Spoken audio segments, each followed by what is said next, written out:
नमस्कार, आप लोग देख रहे हैं ग्लो इंडिया और मैं महेश पांडे। चुनाव 3 चरण में कंप्लीट हो गया। बिहार विधानसभा कुल 243 सीटों पर चुनाव हुआ है और रिजल्ट जो है वो 10 तारीख को है।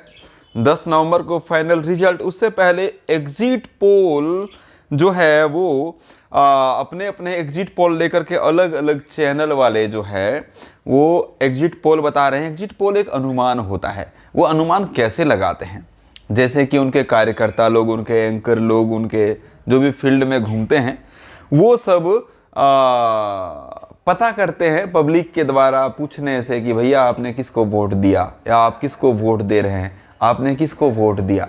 तो इस तरह का इंक्वायरी, इन्वेस्टिगेशन, पूछताछ कह सकते हैं इसको, किया जाता है सभी अपने अपने टीवी न्यूज़ चैनल के तरफ से और फिर वहाँ से सब अपना अपना अनुमान लेकर के आते हैं। सबके एजेंट लगे हुए हैं जगह जगह पर। तो उसी के द्वारा टीवी पर अब एग्जिट पोल चलाया जा रहा है कि भैया कौन बनेगा सीएम 2020 में। अब क्या बिहार का मुख्यमंत्री बदलने वाला है? क्या कोई नया मुख्यमंत्री आएगा और आएगा तो वो कौन होगा? चलिए हम लोग बात करते हैं एग्जिट पोल में। अलग अलग चैनल वाले अलग अलग एग्जिट पोल बता रहे हैं, लेकिन सब में रिजल्ट इस एक ही घेरे में आसपास ही चल रहा है हर किसी का। और इस घेरे में इस बार ऐसा लग रहा है कि हाँ, बिहार का मुख्यमंत्री सच में बदल जाएगा। आज तक हमने जितने भी चुनाव देखे हैं उसमें एग्जिट पोल जो रिजल्ट होता है वो फाइनल रिजल्ट से काफ़ी मैच करता हुआ हमने देखा है। मतलब परिणाम सेम ही हुआ है। एग्जिट पोल ये बता रहा है कि जो महागठबंधन की सरकार है, महागठबंधन की सरकार बनने जा रही है बिहार में, इस बार एनडीए बहुत पीछे है महागठबंधन से। महागठबंधन में कौन कौन है? जैसे कि आरजेडी है, कांग्रेस है, सीपीआई है और माले, सीपीआई माले। तो ये सारे मतलब 3-4 पार्टियां हैं। CPI ML, CPI, CPI M, जी ये 3 हो गई और मुख्य आरजेडी और कांग्रेस। मतलब ये टोटल 5 पार्टियों का महागठबंधन है। तो ये महागठबंधन में आरजेडी खुद अपने दम पर बहुत सारी सीटें जो है वो लेकर के आने वाली है, ऐसा एग्जिट पोल बताता है।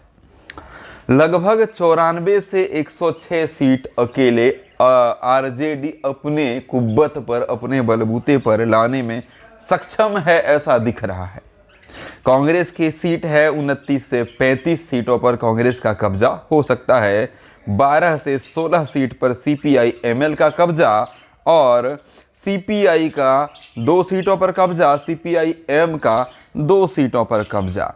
ये यानी कि टोटल जो है यहाँ पर जो महागठबंधन है उसका 139 से 161 सीटों पर महागठबंधन का जो है वो विजय होने वाला है। और अगर ये हो गया तो कोई शक नहीं है, बिना शक के एकदम सीना ठोकते हुए इसमें श्री लालू प्रसाद यादव जी के पुत्र को राजतिलक किया जा सकता है बिहार में। और ये भी कह सकते हैं कि शायद सबसे कम उम्र के मुख्यमंत्री बन जाएंगे तेजस्वी यादव।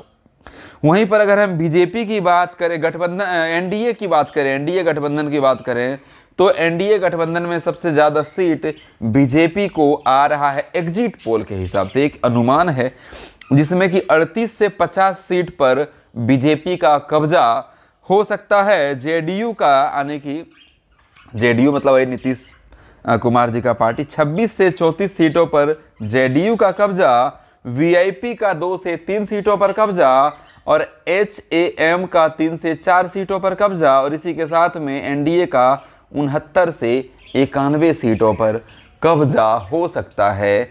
ये 10 तारीख के फाइनल रिजल्ट में पता चलेगा। इसके अलावा ये तो एनडीए और महागठबंधन है, इसके अलावा एलजेपी को 3 से 5 सीट और फिर अन्य है जो 6 से 10 सीट। तो ये एग्जिट पोल के हिसाब से साफ साफ दिख रहा है। और ये जहां तक 99.9% मुझे भी अनुमान लग रहा है कि इस बार तेजस्वी सरकार बनाएगा बिहार, जी। और इसमें कह सकते हैं कि तेजस्वी यादव पर इस बार बहुत भरोसा किया है बिहार के युवाओं ने, क्योंकि तेजस्वी यादव ने ये वादा किया है कि 10 लाख युवाओं को हम रोजगार देंगे। और बेरोजगारी बिहार में भरपूर मात्रा में है, भरपूर, बहुत पढ़े लिखे लोग, वेल एजुकेटेड लोग बेरोजगार हैं, नौकरी नहीं है।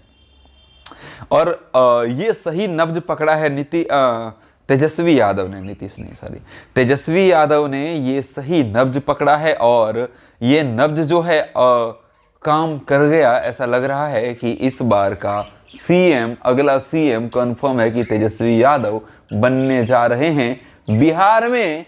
और अगर ऐसा हो गया तो तेजस्वी यादव को अब 10 लाख नौकरियां देनी पड़ेंगी। अगर वो ऐसा कर देते हैं तो इसमें भी शक नहीं करेंगे कि अगला कई चुनाव में तेजस्वी यादव ही मुख्यमंत्री बनते रहेंगे। और अगर ऐसा नहीं हुआ तो फिर अगला बार हो सकता है कुछ बड़ा बदलाव देखने को मिले। लेकिन हम अगले बार की बात क्यों करें, फिलहाल अभी का जो है हम सिर्फ इसकी बात करते हैं कि तेजस्वी यादव सरकार बनाने जा रहे हैं। ऐसा अब लग रहा है बहुत पूर्ण बहुमत के साथ में इस बार आरजेडी सिर्फ नहीं कह सकते, महागठबंधन, जी महागठबंधन की सरकार बन रही है बिहार में। देखते हैं 10 तारीख को पता चलेगा। फिलहाल का एग्जिट पोल का रिपोर्ट था, मुझे लगा कि डिस्कस करें, आप लोगों के साथ में शेयर करें। आप लोग क्या कहना चाहते हैं इस पे कमेंट बॉक्स में ज़रूर बताइएगा। और आप लोगों को क्या उम्मीद है? उम्मीद तो खैर है ही, उम्मीद है तभी वोट है। और अगर तेजस्वी सरकार बन जाए तो मैं यही महागठबंधन सरकार से या मिस्टर तेजस्वी यादव जी से यही आग्रह करना चाहूँगा कि आपने जो वादा किया है उसको ज़रूर पूरा कीजिएगा। 10 लाख नौकरी आपने कही है तो 10 लाख लोगों को ज़रूर नौकरी दीजिएगा। अगर आपने ऐसा कर दिया तो आप युवाओं ने जो भरोसा आपके ऊपर किया है, क्योंकि इस बार लोग, बहुत ऐसे लोग जो शायद आरजेडी को वोट नहीं देते थे, उन लोगों ने भी इस बार वोट दिया है, क्योंकि तेजस्वी यादव का जो इस बार जो मुद्दा था वो 10 लाख नौकरी का मुद्दा था। इसने युवाओं को अपनी तरफ अट्रैक्ट कर लिया, अपनी तरफ खींच लिया पूरी तरह से। तो इस चीज़ पर तेजस्वी यादव जी अगर आप खरे उतर गए तो आगे शायद आपको कोई ना हिला पाए। अगर इस पे नहीं उतरे तो फिर परेशानी हो सकती है। तो उम्मीद है कि जो होगा अच्छा ही होगा। देखते हैं। ये वीडियो पसंद आया है तो लाइक करके शेयर लगा दीजिएगा। चैनल पे नए हैं तो सब्सक्राइब करके घंटी वाले बटन को जरूर दबाइएगा। Thank you.